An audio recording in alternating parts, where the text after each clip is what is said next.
Oi, estamos aqui no canal da Comunique e hoje a gente vai conversar com a doutora Nadine, dentista e mãe atípica. A Nadine escolheu trabalhar com crianças neurodivergentes a partir da experiência pessoal dela. Tudo bem? Tudo Vamos falar bom? sobre esse assunto que é tão importante e às vezes tão difícil para as famílias? Sim. Conta um pouquinho de ti para mim. Então, eu sou dentista, sou uma mãe neurodivergente, né? Sou uma mãe atípica, vivo em salas de recepção, tenho uma rotina de diversas terapias por dia e eu escolhi trabalhar, né, com esses pacientes, fazer a acolhida dessas famílias, recebendo e tratando cada paciente de forma única, tentando trazer um conforto, né, para essas famílias, porque cuidar da saúde bucal é só um reflexo, né, é só um pedacinho da saúde geral dessa criança, né, desse paciente. Ótimo. E a gente vê como é difícil para as famílias, desafiador levar no dentista, né? Até porque quase sempre é um dos últimos profissionais que a gente lembra, eu acho, na hora, depois do diagnóstico, Sim, né? sim, sim. Vamos começar do começo um pouquinho? Vamos. Uma dúvida que eu acho que muita gente tem, e que eu particularmente tenho, é quando que a gente precisa começar a levar no dentista? Então, o ideal é que a gente comece a levar o paciente ao dentista desde pequenininho, nos primeiros meses de vida. O dentista ele pode auxiliar na pega na hora do mamar, ele pode auxiliar em verificar a questão do freno lingual, se há necessidade de fazer um procedimento para liberar esse freno, que pode vir a atrapalhar a amamentação, deglutição e fala.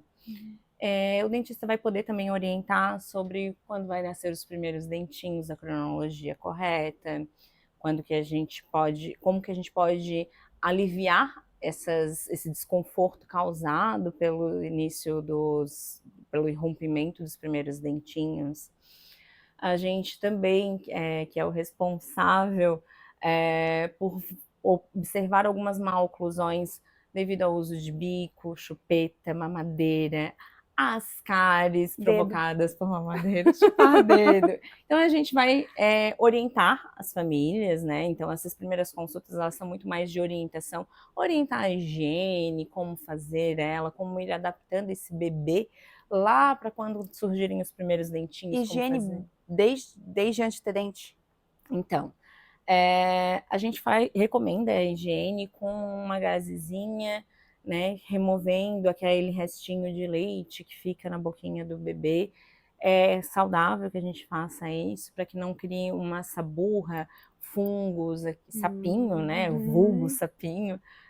Então a gente faz essa orientação para os pais que muitas vezes na rotina de consulta médica são tantas informações para receber que acaba muitas vezes passando despercebida essa orientação e a família às vezes não questiona, o médico muitas vezes pode acabar esquecendo de mencionar. Somos nós que vamos fazer esse cuidado, né, essa orientação. Ótimo. Porque a gente liga o dentista ao dente, né? Então, Exatamente, mas tem você algumas tem outras dente. coisas que envolvem, a gente chama de sistema estomatognático, né? Sim. Que é a fala, a deglutição, a alimentação, os dentes, suporte, tudo, tem várias coisas aqui que envolvem. Acho que eu lembro dessa palavra. Então tá, beleza. A gente já sabe que dentista é desde sempre, então é tão importante quanto ir no pediatra, desde os primeiros meses de vida, para a gente aprender como é que é feita toda a parte de higiene bucal, ser orientado, receber todos esse passo a passo que, bem como tu falou, deve passar muito batido nesses primeiros meses de vida, porque é um desafio, né? É uma Uma criança enxurrada de sem muita informações, né? informação. Chegando no caso das crianças neurodivergentes, como é que eu vou te perguntar isso?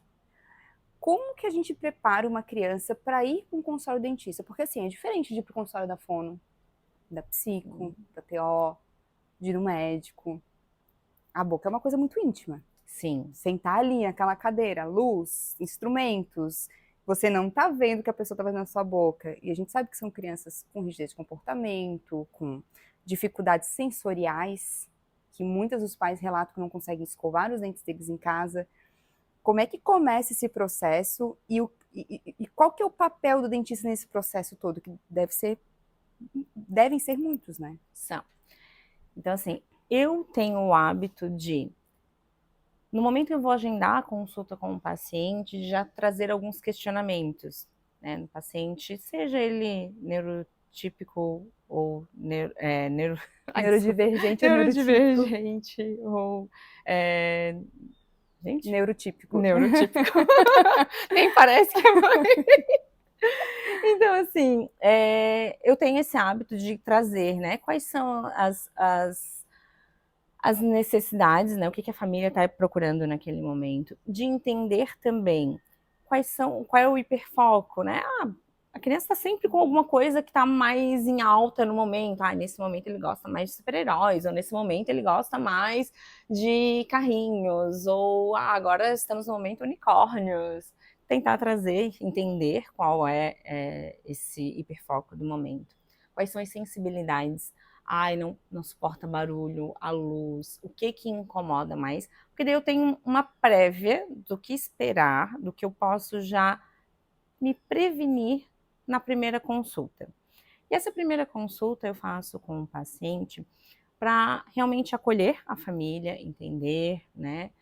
Tentar colocar o paciente na cadeira, mostrando para ele, né? A gente usa muito uma técnica do dizer, mostrar e fazer. Então, eu converso, olha, agora eu vou ligar esse equipamento.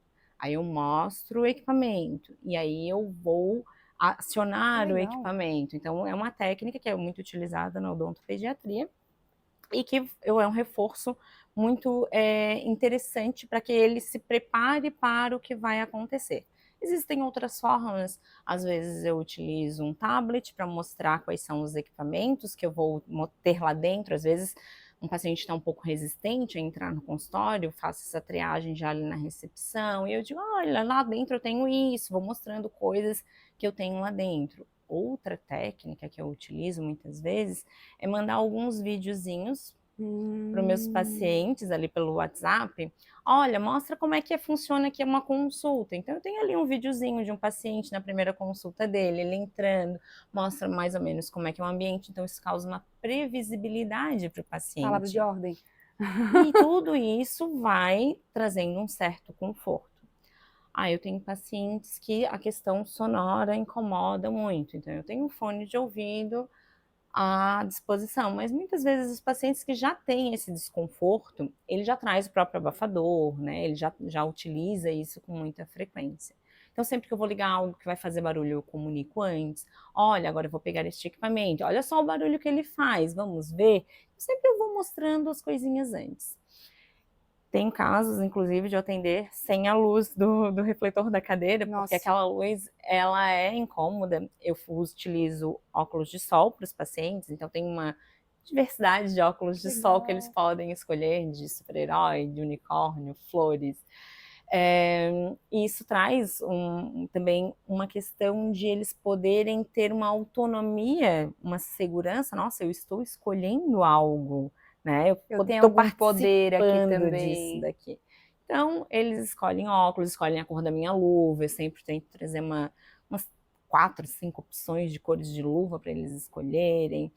Tornar esse processo mais lúdico possível, com o intuito de, claro, né, conseguir fazer a consulta odontológica de fato, né, conseguir olhar a boca do paciente. E eu vou utilizando alguns recursos, tipo câmera intraoral, como fotos, uma filmagem, mostrando para ele, olha, ali eu vi uma sujeirinha, agora eu posso fazer então a limpeza, vamos escovar esse dentinho, depois eu te mostro numa outra foto. Só que esse tempo de consulta para um paciente, para uma criança, ela já seria reduzido. Para um paciente que tem alguma neurodivergência, ele vai ser ainda mais reduzido.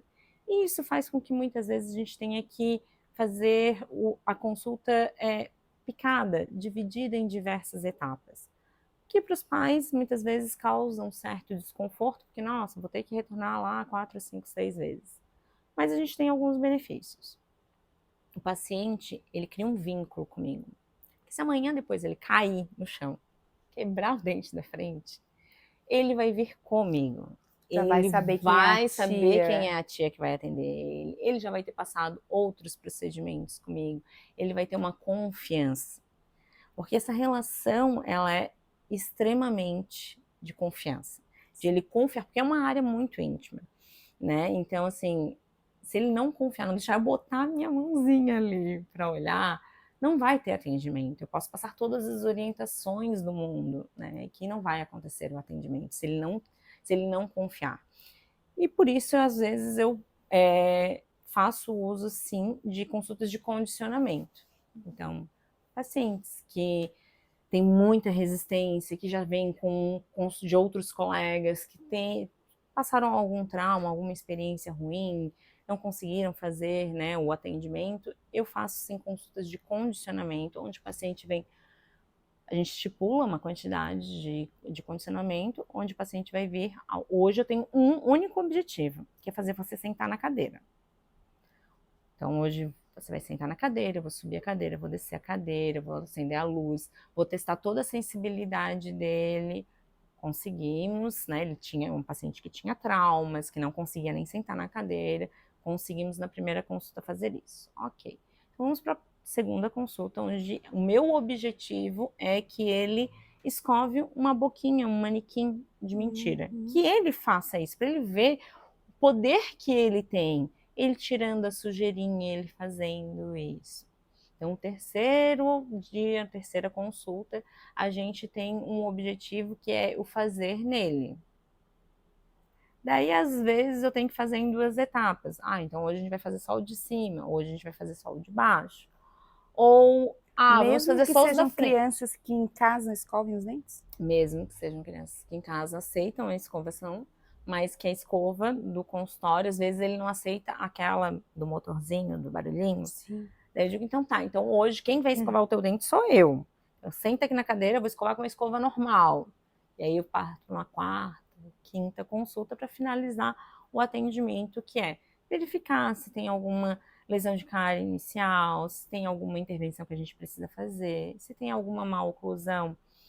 O que eu me refiro a uma má oclusão? Um paciente que faz uso prolongado de chupeta, uso de mamadeira, começa a ficar com a mordidinha aberta, né? Ele encosta os dentinhos atrás, mas na frente fica todos os dentinhos sem encostar, ou fica cruzadinho aqui na frente, mordida cruzada atrás. Isso são interferências que vão causar, às vezes, deformidades faciais, vão trazer transtornos para ele de fala, né? Que ele, em alguns casos, né, tem paciente que estava com a mordidinha cruzada, né, de baixo à frente. Como é que ela consegue mastigar? Como é que ela consegue se alimentar? Né? A fala dela ficava também um pouco atrapalhada, porque a posição da língua não estava adequada. Então, assim, a gente olha o paciente como um todo ali, o que a gente pode trazer de benefícios e passa um planejamento para os pais. Olha, eu percebi que precisa disso tudo ou não, precisa somente fazer a limpeza, retorna daqui 2 meses, daqui 3 meses, 4 meses, 6 meses, baseado na higiene e na condição que ele consegue ter em casa. Tem alguma coisa que os pais possam fazer em casa para auxiliar nesse condicionamento? Primeiro, não colocar medo. Né? Porque eu vejo muito assim, olha, te comporta, que senão vai te dar uma anestesia. Pelo amor de Deus, não faz isso comigo.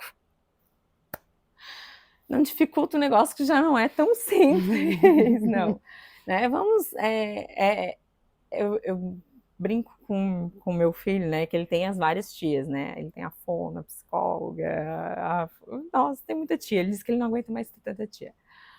Mas é como se eu fosse mais uma tia. Eu faço parte também dessa equipe, né? Eu geralmente tento me comunicar com os profissionais que tratam com a fono, verificar se eu percebi que tem alguma coisa ali que pode, de repente, o freno lingual, que é algo que a gente acaba tendo essa comunicação muito, essa troca muito forte, né? Se eu percebi isso, eu já faço essa comunicação, né?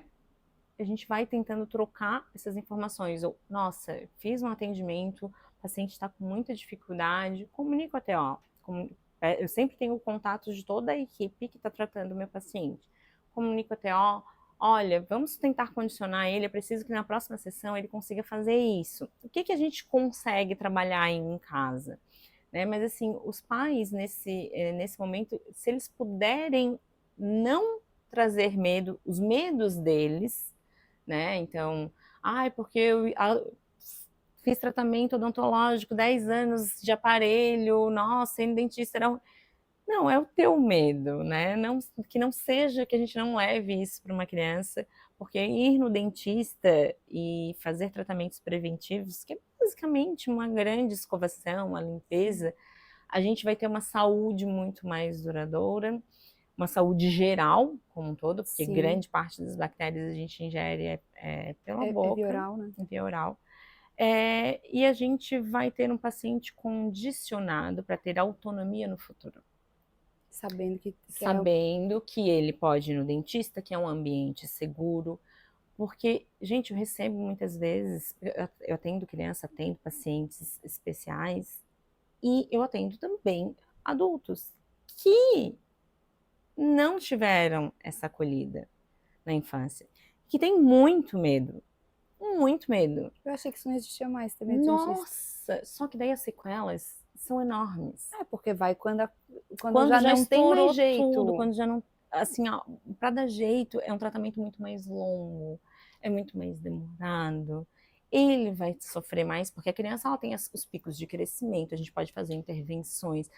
A dor, o desconforto que ela vai sentir é muito menor. Né? Então, assim, eu recebo ainda pacientes adultos, eu atendo adultos que têm medo de ir no dentista. Fiquei eu chocada agora um pouco. Atendo alguns pacientes adultos que têm medo de ir no dentista e eles falam, não, eu só vou, né, se for contigo, porque tu consegue entender. Claro, daí eu vou brincando. Tu vai querer também escolher a luva coloridinha, igual das crianças, vai querer escolher o óculos também. Eu ia querer. Já vou brincando, né? Já vou quebrando esse gelo. A gente tem que entender que para algumas pessoas realmente é muito difícil, né? Sim. É um medo, é algo que foi trazido de gerações, né? A gente viveu uma odontologia que era muito mais invasiva, onde era muito mais arrancar dentes, e hoje a gente sofre quando a gente precisa arrancar um dente, porque isso é um tesouro que a gente tem, né? Então, hoje a gente trabalha numa odontologia muito minimamente invasiva, onde a gente vai sempre preservar para tentar fazer o mínimo de intervenções possíveis, realmente tentar trazer... Fazer a prevenção mesmo. A prevenção, né? Ela é ouro, assim, sabe? A prevenção, ela demora muito menos, ela dói muito menos, ela é muito menos dispendiosa financeiramente. Exatamente. Né? Agora, uma dúvida que, assim, eu não cheguei a ler nada sobre, mas é uma dúvida frente à experiência que eu tenho em consultório, tá? Tem muita diferença dos problemas de saúde bucal que a gente tem em crianças neurotípicas e crianças neurodivergentes? Não. Mesmas questões, basicamente. As mesmas questões. O que diferencia? A criança neurodivergente, muitas vezes ela vai ter mais dificuldade em dizer onde dói, porque o limiar de dor dela é diferente. Verdade. Então, ou ela é mais tolerante ou ela é mais sensível. Uhum. Então, aquilo que pra gente, sei lá, uma casquinha de pipoca entre o dente, tudo bem, é desconfortável, mas a gente vai ali, remove, tá tudo bem. Às vezes, para uma criança neurodivergente, aquilo é como se tivesse arrancado um dente, sabe? É muito mais dramático. Mas o que eu percebo é muito mais essa questão de sensibilidade e a dificuldade na higienização.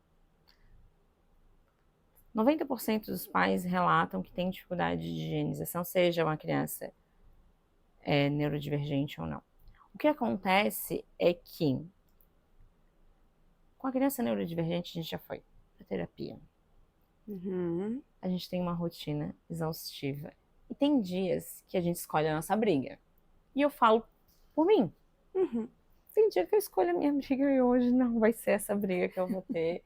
Tudo bem, sinto muito, vai escovar aí. Hoje tu vai escovar? Tudo bem, tu que escovou. Amanhã vai ser a primeira coisa que eu vou resolver.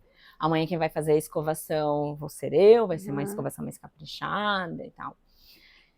Então a gente vai escolhendo as nossas batalhas diárias. Sim. E como uma mãe atípica, talvez eu consiga entender um pouco mais isso e acolher mais. Porque muitas vezes vai chegar aquele bordão, aquela frase pronta de que você tem que escovar o dente 3 vezes ao dia, você tem que passar fio dental. Cabe na tua Se às realidade? vezes é difícil escovar um dente, pensa passar o fio dental numa criança que tem sensibilidade Cabe geral. na tua realidade? Então vamos fazer o melhor que a gente pode. Ok, inegociável a escovação da noite. É inegociável essa. Antes de dormir, tem que fazer a escovação. Eu tô rindo porque...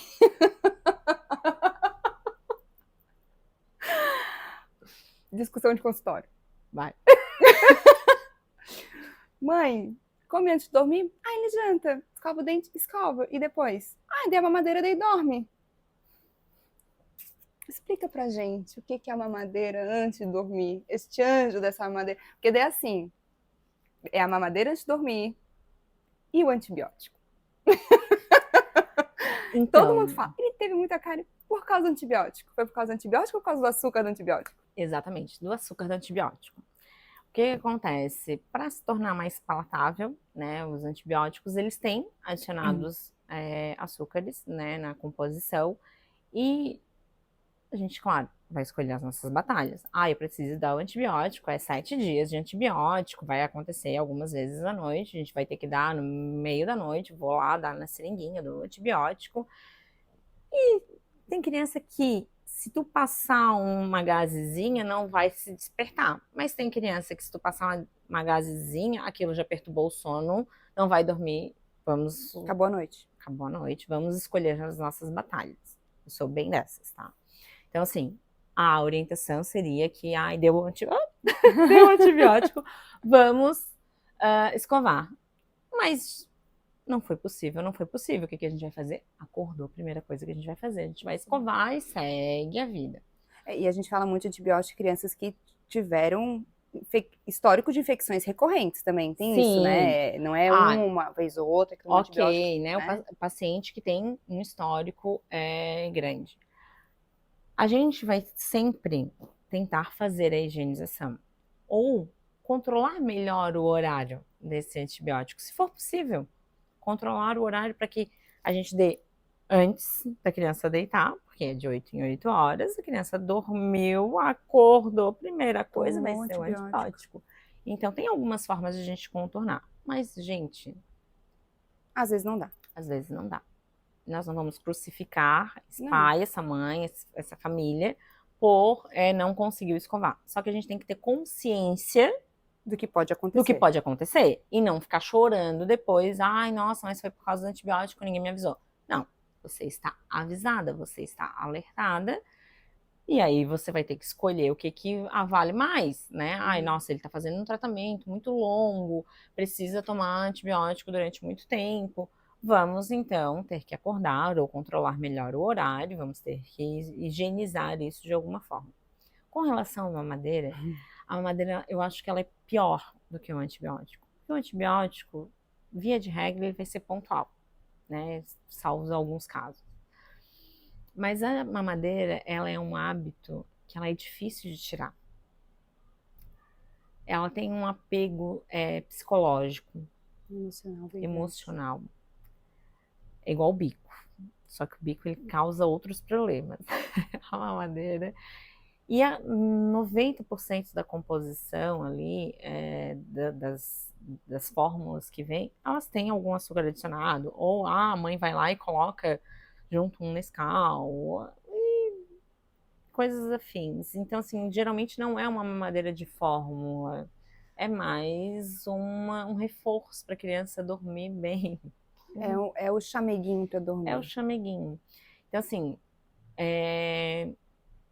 esse é o mais difícil, tá? Porque vai ser difícil ela conseguir remover o hábito. É mais difícil a higienização, porque ele faz isso todos os dias. E ele faz isso para dormir? Para dormir. E aí ele adormece, e aí tu vai lá limpar e acordar a criança. Então, assim, tem que fazer um desmame. Desmame. É uma discussão constante, assim, porque como tu falou, é um hábito difícil de tirar, não é impossível, mas ele é difícil, ele requer que a família esteja muito preparada. Isso é uma coisa muito hábito de falar no consultório, assim, gente, olha, né, não é interessante por causa disso, mas a escolha é de vocês. Exatamente, a gente passa a orientação e o poder de escolha são os familiares, né, aquela família ela tem que estar preparada para aquele momento, né, assim como fazer um desmame de amamentação, um desmame de mamadeira, fazer o desmame da chupeta, de qualquer hábito que a gente vai fazer, sim, ele tem alguma técnica que a gente vai tentar fazer, sim, né? Então eu tenho alguns casos, né, agora trazendo para o desmame, da questão da chupeta. Né? O uso do bico, ele causa várias malformações, né, ele altera a erupção dos dentes, né? Então a gente fica com diversas malformações que depois, futuramente, a gente pode, grande parte delas, necessitar de aparelho. Ou se a gente faz a remoção do hábito cedo, a gente consegue, muitas vezes, resolver o problema por si só. Porque tem umidadezinha ali de crescimento crâniofacial que dá aquela encaixadinha, né? Nossa, tira o hábito, mês, dois, o negócio volta. Mas, muitas vezes eu recebo paciente lá com 6, 8 anos, usando bico ainda. E aí, ele já trocou os dentinhos aqui da frente, e aí ele fecha a boquinha, encaixa os dentinhos atrás, e aqui na frente fica abertinho, porque é o espaço que o bico ocupa. Então, esses dentinhos, eles não terminam de descer. E...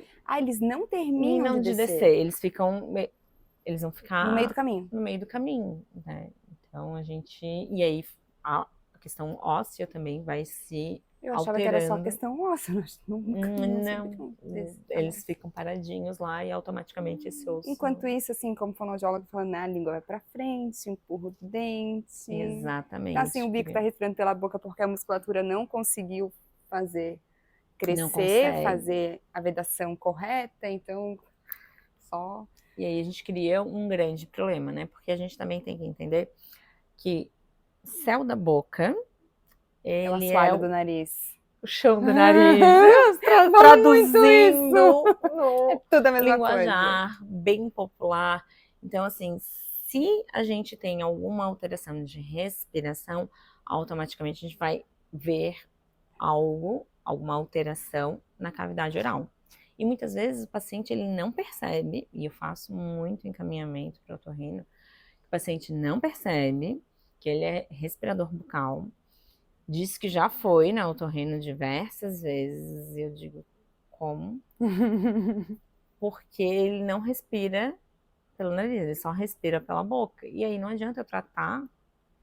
Vai ter recidiva. Vai ter recidiva, entendeu? Não eu tento explicar para os pais, assim, e isso, só para deixar bem claro, assim, eu trago muito isso para o consultório. Vai ter fonoaudióloga que vai me crucificar, eu sei disso. Eu sei disso e eu estou preparada para isso, mas assim, eu não sou contra chupeta e mamadeira. Eu acho que cada um sabe onde seu calo aperta e o que ferramenta vai utilizar para facilitar a vida e para conseguir fazer a vida acontecer. Não posso falar, ai não mãe, olha só, não pode mais. Não sou eu que estou em casa, de madrugada, tendo que trabalhar no dia seguinte às 8. Exatamente. Então assim, não vou falar, ai não pode. Não é interessante, não é interessante, mas é o que tu acabaste de falar. A gente escolhe que batalhas vai assumir. Exatamente. Vai lutar. Calma que fugiu. Ah, tá, lembrei. Lembrar que, assim, quanto mais fundo for o palato, que a gente falou agora, menos área vai ter no nariz para respirar. Exatamente. Muito isso. E como fono, a gente traz muito isso para os pais, assim, eu falo muito, muito isso. Gente, olha só, tá muito alto esse palato. Ele pode não ter uma adenoide acrescida, ele pode não ter uma amígdala grande, ok, mas não tem espaço para passar. E aí? Aí, sem falar da parte muscular, que não cresceu, que não desenvolveu, que tá fraca, ou que tá tensa em alguns lugares, essa língua que tá baixa. Eu acho que o entendimento, e isso é muito importante quando vai no dentista cedo, porque eu acho que o entendimento que É bem que tu falou, o pediatra às vezes não tem tempo de passar isso, é muita É informação. muita informação. E a área do dentista, é a área da fono de trazer isso. Explicar, olha só, beleza, que é a chupeta, vamos segurar ela para períodos, para momentos específicos? Vamos Fazer tentar gradual. tirar em tal idade? Uma coisa que eu falo muito para os pais, que é um hábito que a gente vê muito, né? A chupeta e a fraldinha pendurada. Pendurada, nossa. Ó, a fraldinha é aquele negocinho que vai na roupa. Só para explicar, Faz uma a força. fraldinha faz isso aqui, ela puxa a chupeta para cima. Então, se a chupeta já estava colocando o palato para cima, Vai fazer mais força vai fazer ainda. mais força ainda. Então, se o pai e a mãe vão mais cedo numa consulta, são orientados mais cedo, vai ficar uma, né? Opa, vão começar a se perguntar se tá valendo a pena, se não tá valendo a pena já tirar o hábito, se não tava, né? Eles vão ter opção de escolha, porque eles vão ter Exatamente. conhecimento. O conhecimento, na verdade, ele dá um poder incrível de a gente poder escolher o momento que vai fazer, como vai fazer. E existem diversas alternativas, né? Essa minha paciente de 8 anos, eu combinei com ela que eu ia dar um presente para ela. Então, não, né? Ela tinha que fazer uma restauraçãozinha no dentinho da frente, eu arrumei. Eu digo, mas esse dente ficou tão lindo, você vai esconder com a chupeta. Fiz ali uma conversa com ela, ela deixou a chupeta dela comigo. E aí eu falei, então tá, então vamos fazer o seguinte. Se tu conseguir passar uma semana sem a chupeta, tu vai voltar aqui pra mim semana que vem e eu vou te dar um presente. Comprei mesmo, criança na cara de pau mesmo. Escondi a chupeta, passei pra mãe, escondida, e falei, se né, der ruim, devolve, né? Mas pra criança ela tinha realmente Deixado no consultório. deixado comigo. Ela retornou na semana seguinte, radiante, feliz da vida, e trouxe a chupeta da boneca dela. Ela não só tirou a chupeta dela, como ela tirou a chupeta da boneca dela. Ela queria que a boneca dela desse a chupetinha dela pra mim também. 2 presentes. Eu assim, nossa, que lindo! Mas o presente é só pra gente, tá?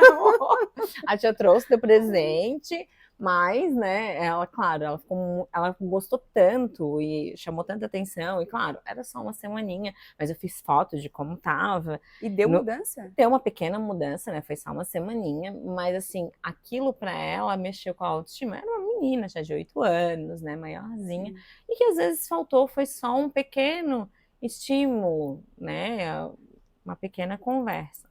E em contrapartida, também tem pacientes que estão 6 anos de idade, já passei as orientações para os pais, eles já tentaram, mas aí a criança começa a chorar, e aí eles não.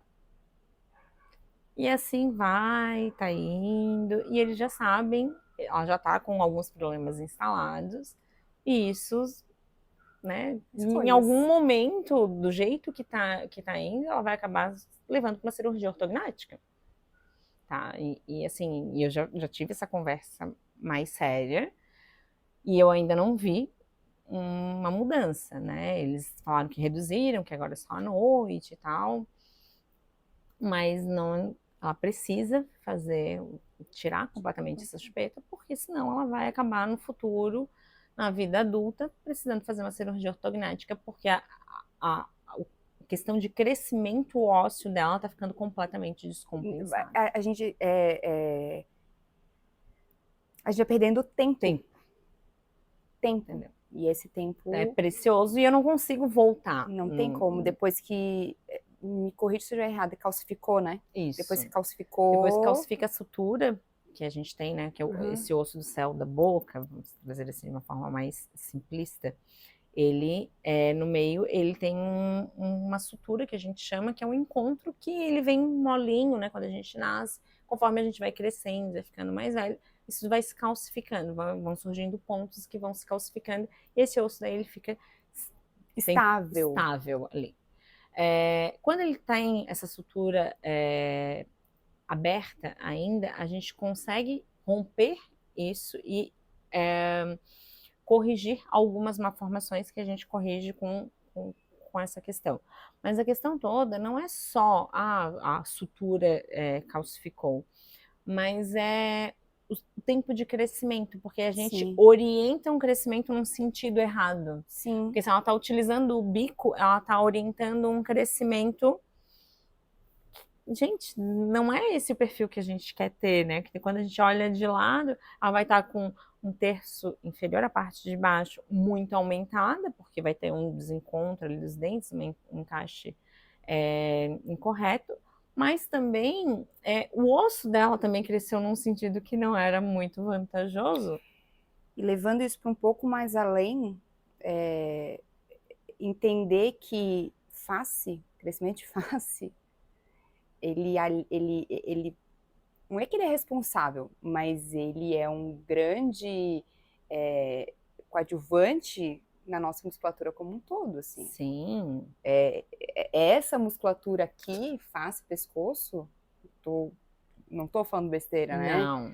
Ela, costas, pernas, Ela vai encurtamentos musculares, direcionando. tudo mais, ele vai auxiliando nesses ajustes todos, né? Sim, Então, se a gente tem um crescimento anormal, porque é um crescimento anormal, né? sim. Pode-se dizer Sim, isso? sim, um crescimento. Essa musculatura vai ter que compensar e às vezes lá na fase adulta a pessoa vai ter dores A gente que tem ela nem vai... pacientes que tem questão de alguma má oclusão, né, devido a hábitos que foram de uso prolongado, de chupetas, né, e outros hábitos, chupar dedo e tal. Não foi feito tratamento adequado na época, precisou fazer uma cirurgia ortognática, porque quais eram as sequelas, né? Não, só estética. Não me preocupo com a estética, então não é isso. Não, porque a via aérea, ela fica estreitada. Uhum. Então, ele começou a ter ronco, apneia, e a ponto de que isso estava interferindo no casamento, ele precisou fazer, né? Porque, pô, vai dormir com a pessoa roncando do teu lado o tempo inteiro. Então, né? Sem dizer que a apneia é perigosíssima, as pessoas não sabem. Perigosíssima, né? Então, assim, a qualidade de sono interferindo, isso automaticamente é um ciclo sem fim, Sim. porque o teu dia não rende também. E ele fez a cirurgia ortognática, recuperou o espaço de vias aéreas e segue muito Vida bem, tá obrigada. Né? Então, assim, a gente está falando que muitos problemas que a gente vive na fase adulta, a gente consegue corrigir lá atrás. Inclusive, tem um período que a gente chama de Julho Laranja. Ele é um mês de conscientização das famílias para levarem os seus filhos na primeira troca de dentes, antes de 6, assim, próximos de 6 anos, para um ortodontista, não só um dentista. Porque tem-se essa falácia de que ortodontia a gente só deve tratar depois que já trocou todos os dentes permanentes. Tava tendo uma conversa sobre isso essa semana. Então, Uma mãe achando que estava muito cedo. Não está muito cedo não, para expandir um palato. Consegue fazer muitas intervenções. Intervenções que muitas delas a gente consegue tirar um paciente de uma possível cirurgia ortognática, né? Então a gente consegue fazer essas correções com a criança pequenininha, com 5, 6 anos de idade, é uma idade maravilhosa para a gente levar e solicitar uma documentação ortodôntica. Sim, uma documentação ortodôntica. Essa documentação ortodôntica, ela vem uma radiografia panorâmica, que mostra todos os dentinhos, e aí o que a gente vai ver nessa radiografia? Se existem todos os dentes, está algum dente a mais, algum dente a menos, a cronologia, se está todo mundo mais ou menos no tempo correto, se não tem nenhum achado radiográfico, sei lá, um cisto, alguma coisa aleatória, assim. Essa documentação também vem uma radiografia de lado. É tipo um raio-x que o otorrino pede para ver o cavo. Então, é bem semelhante. E nessa radiografia a gente já consegue perceber espaços de vias aéreas, se tem espaço para essa criança respirar ou não, se tem adenoides de amígdalas aumentadas. Vem, inclusive, no laudo e eu encaminho para o otorrino assim, ó, veio na minha radiografia. Dá uma olhadinha aí. Dá uma olhadinha aí, manda a radiografia, manda o laudo junto, porque é muito semelhante à posição e com a vantagem de que o equipamento que é utilizado para fazer essa radiografia, ele consegue repetir a mesma posição sempre. Então, não tem pequenas distorções que depois quiser fazer novamente, ele mantém sempre na mesma posição. A gente vai conseguir avaliar, né, através de fotos dessas radiografias e clinicamente, se o paciente tem alguma oclusão, algum desencaixe desses dentes, que pode ser corrigido agora, se é algo que a gente precisa esperar, se a gente vai fazer uma intervenção mais para frente, ou não, tá tudo bem. Nossa, que maravilha, você foi no médico, né? Vamos levar para vida normal, né? Vamos ali, né? Ah, fui no médico, levei meu filho, tá tudo bem, que maravilha, né? Nossa, levei meu filho no dentista, o ortodontista pediu uma documentação ortodôntica e tá tudo bem, eu não preciso fazer nada. Que maravilha! E isso principalmente porque se algo acontecer lá na frente, você vai saber que naquela época não Não existia. existia. Opa, olha, isso aqui não existia naquela época, então você já tem uma histórico. ideia, um histórico. Um histórico, e isso é muito importante. Principalmente com criança, porque a gente tem que saber mais ou menos quando começou. Para saber o quanto aquilo afetou. Porque ela não consegue nos dizer quando que aquilo começou a incomodar. Um adulto é difícil dizer, muitas vezes, porque passa, né? A situação passa e ele vai vivendo a vida, então, né? Imagina uma criança. Exatamente. Imagina uma criança. Foi ótimo. Obrigada. Adorei. Gente, essa foi a nossa conversa com a doutora Nadine. Muito obrigada. Se você gostou, comente aqui, dê seu like no canal e qualquer dúvida, deixe seu comentário que a gente vai respondendo com o passar do tempo. Até mais.